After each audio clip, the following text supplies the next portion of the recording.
asalaamaaleykum ñu ngi leen di nuyu ginnaaw bu ñu leen nuyoo ba pare ziyaare leen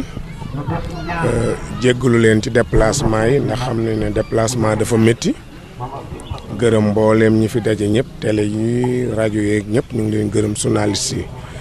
bis bi solo bi li ko waral du lenn lu dul rek ku ñuy wax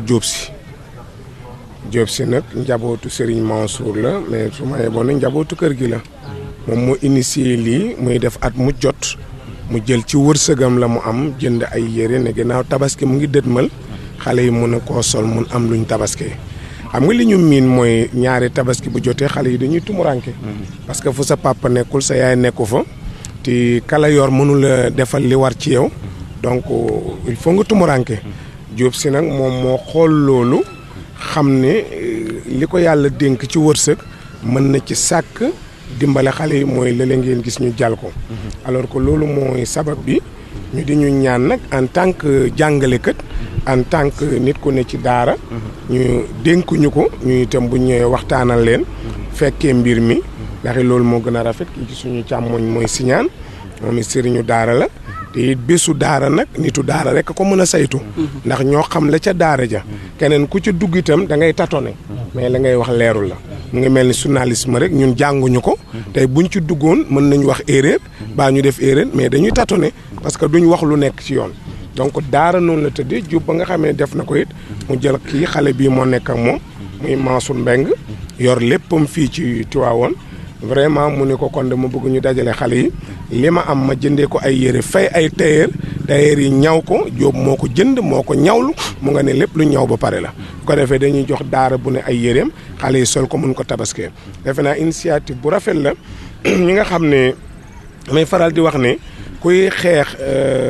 xale yi ci mbedd mi wala ngay xeexal daara yaa ngi commencé ci dimbale daara mais doo jël rek ne damay jël tëj wala damay jël arrêté wala dootuma gis kenn ci mbedd mi boobu du solution bi mooy lii Diop Sy def kenn ku ne la yàlla dénk nga tibb ci dimbale xale yi nga xam ne ñu ngi nekk ci mbedd mi su boobaa duñ am problème waaye bu fekkee niñ bëgg a fajee mbir mooy xale buñ fekk ci tali bi jàpp la tëj loolu du régler dara buñ nekkee ci jamono ndóol jamono ñàkk dañuy seet ña am ñu dimbale ñi ñàkk asaka bi muy ñëw yàlla di ko wàcce yàlla xamoon na ne dana am bind jaam yum dul may lu leen dundal waaye bind na ñoo xam ne la ñu yor buñ ca gestoo ña ñàkk ñëpp mën a dund dañ ko defu rek parce que yàlla du juum lu mu def noonu la kon ñi mu may wërsëg ci àdduna bi tey bu ñu gestoo ñi néew wërsëg man leen yóbbaale moo tax yàlla indi azaka moo tax mu indi sarax wax ko ci alquran innama sadaqatu lil fuqaraa wal masakin kon donc du luñ mën a dàq kon initiative bii nga xam ne Diop def na ko moom la ñu gën a d'accord ñun moom la ñu reconnaître mais reconnaître ñi ci des te mooy lan tëj ay taalibe mooy lan dal ci daara yi mooy lan ay taalibe yi ci mbedd mi ay yelwaan ay nangam loolu moom ñun gëmuñu ko ànduñu ci li ñu gëm te ànd ci daal mooy initiative bi képp ku yàlla may wërsëg nag te may la xol parce que nag nit dina am dara te yàlla du ko tàggat pour mu def ci alalam kooku moom nañ ko xam nit am na lu dul jeex am yéene bi mais yàlla du ko sant parce que lu mu doon ndigal lay doon bu la yàlla joxee ndigal li nag da nga am doole mën ko def mais bu la ci yàlla boolewul doo ko mën a def kon ku yàlla may nga am sa benn juróomi dërëm man caa dindi ñaari dërëm jox koo tane boo pare ne jërëjëf yàlla ndax am na ko yor juróomi milliard te mënu caa génne dërëm dimbali nit waxuma sax nit waaye ay bokkam sax du leen dimbali kon initiative bu rafet la ñu di ko rafetlu di ñaan itam ñëpp roy ko ci rawatina gouvernement bi rawatina ñoom ñi nga xam ne ñoo yor doole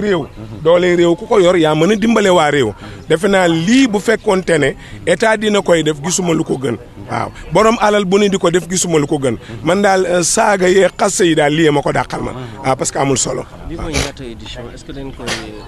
at mu nekk dañ ko fas yéene bëri. waaw chaque année lay doon Diop moom yàlla moo ko natt bu ko amuloon sax mën naa ne dana ko lebi ba amul lijjanti ji ko ba moom daf ko jaral lu ne waaw xam nga noonu la mel xaritu sëñ Mansour la woon fii bul defe ne daara ji la koy defal de fi mu ne nii bu paree kii mooy yóbbu xaru tabaski kii mooy Mansour Mbeng mboolem imam bu fi ne dana la jox xaru tabaski mboolem kër gi ku fi war a am xar na la jox xar te Diop mi koy joxe kenn du ko teg bët du fi ñëw cérémonie bi mos ko fekke mooy joxe xaru tabaski day joxe suukaru koor lépp moo koy defal paa yi waaw donc ku am taxawaay la ci Tiwaawoon ku am taxawaay la ci daara yi ku am taxawaay la ci kilifa diine yi su gàmmu Tiwaawoon ñëwee nii ma la ko waxee leen kenn ku ne dina la yónnee nag yónnee fa ceeb kon donc taxawaayam du daara ji rek dana ko def imaam yi def ko ñuy nodd def ko kilifa yi def ko chef de quartier yi kenn ku ci ne da lay yónnee waaw cérémonie bu xew Tiwaawoon mu téléphoné kii ne ko lijjanti nangam ñu dem yóbbu ko fa donc kon mën naa ne la rek Diop moom avancement Tiwaawoon mooy bëgg-bëggam waaw mu ngi taxaw bu baax a baax éditions yi bëri na bu ci ne dañ koy def chaque année te day gën a rafet amul bu mu ci dellu gën a waaw xam nga moom lim nga xam ne moom lay def ci kàttanam mooy 1200 ndongo dana leen solal junni ak ñaari téeméer ci ay ndongo xam nga loolu tuutiwul bu keneen jëloon 1200 keneen jël 1200 muy 50 personnes bu ñu ko defee léegi ku ñàkk dootu fi des xale yi danañ am jàmm mais 1200 personnes muy ay ndongo dana leen solo waaw donc fa la kàttanam yem nag nit ku ne fi sa doole yem fi nga mën a yem waaw taalibe yi nag ëpp nañu loolu taalibe yi loolu la Mbaye Samb bëgg a xam est-ce que ñëppay sol wala ñeen nay sol fi dooleem yem foofu la parce que 1200 personnes loolu la am kàttanam def na ko la reste bu amoon keneen ku ko taxawee mu baax mais moom li mu mën def na ko mais li fii ndongo ëpp waxuma 1000 waaye ëpp na 3000 4000 5000 waaw parce que 1200 ndongo yi dañuy jël daara yi nga xam ne du Tiwaawoon rek dañuy jël daara yi nga xam ne ñu ngi wër Tiwaawoon fu mel ni ay kër Njobbo ay dëkk yi ñu wër nii benn bu ci ne dañuy fa jël ay sëñ daara parce que ku néew doole sax boo ko déggee da ngay ñëw ci xale yi ne leen waaw man sama daara aw ma ko leen solal donc ay 60 et quelques daara yoo xam ne dana leen solal 64 daara yoo xam dana leen solal bi mu ci génnee nag li mu ci mën mooy 64 daara yooyu ci la jël 1200 ndongo di leen solal la ca des nag yàlla moo xam waaye moom fii la doole mën a yem foofu la doole mën a yem donc nit ko def la wari nag wàcc nga nag donc loolu mooy moom la man te it gis nga waru ko am na ñeneen ñu mu gënoon a jekk ñu di ko def waaye gannaaw moom la yàlla dimbale mu di ko def nag alors il faut ñu nangu ko kon dañ ko ci gërëm baax sant ko. Je m'appelle Seydi Ababacar Gaye. Bon, je fais partie du secrétariat de la CPJE Convergence Patriotique pour la Justice et l'Équité de l'honorable député Diop Sy. En quoi consiste cette manifestation? Bon, je pense que, comme on dit souvent, honneur ne peut être plus intense que d'assister à une cérémonie de remise d'habits aux talibés. Je pense que nous sommes à la célébration de la 7e édition de cette fête en réalité des talibés et du Dara. Donc retenez tout simplement que l'honorable député Dombo Diop Sy a eu l'initiative il y a de cela 7 ans, n'est-ce pas, pour permettre aux talibés qui n'ont pas leurs parents à Tivaouane, qui sont des étrangers à Tivaouane, d'être au même titre ou bien au même niveau que ceux qui ont leurs parents ici à Tivaouane pour être, n'est-ce pas, bien habillés le jour de la Tabaski, Inch'Allah. Bon, en réalité, c'est 1200 talibés qui seront habillés, répartis en 64 daara. Donc le choix, c'est par rapport, n'est-ce pas, au manque de moyens en réalité. On n'a pas choisi peut-être les daara qui ont les moyens, ou bien les écoles arabo-islamiques, ou les instituts, ou bien les internats. Mais on a choisi les daara, n'est-ce pas, où il y a des talibés qui n'ont pas les moyens véritablement de s'habiller le jour de la Tabaski et qui n'ont pas leurs parents ici. Donc je pense que le choix s'est opéré ainsi qu'il suit, n'est-ce pas, les daara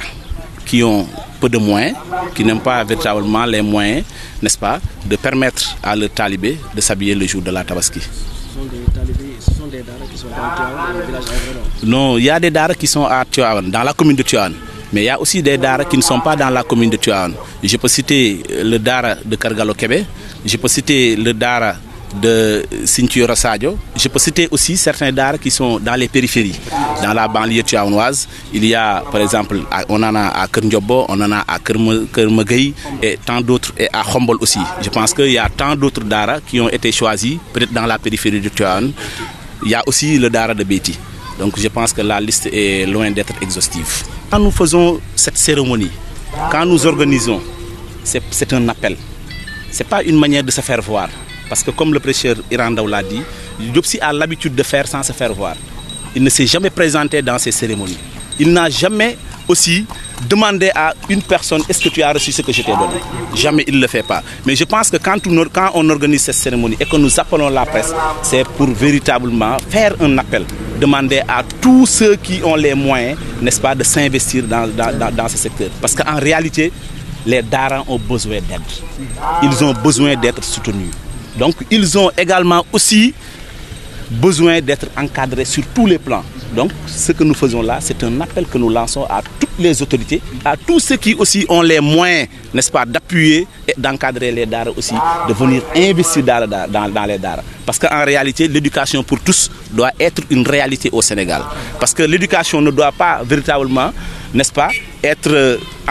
confiée tout simplement à l'école française. Parce que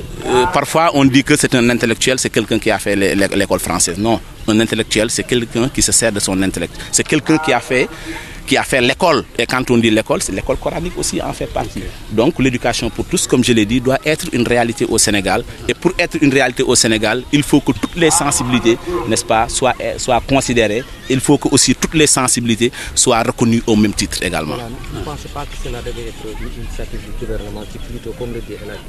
s'acharne contre les Dara. Bon, je pense que s'acharner contre les Dara au Sénégal, c'est perdre son temps. Parce que aussi, ceux qui ont eu l'initiative de créer les Dara ne l'ont pas fait ex nihilo. Et ils n'ont pas aussi laissé les Dara comme ça. Donc, s'attaquer contre les Dara, je préfère véritablement aider les Dara, encadrer les Dara, appuyer les Dara, que de s'acharner contre eux.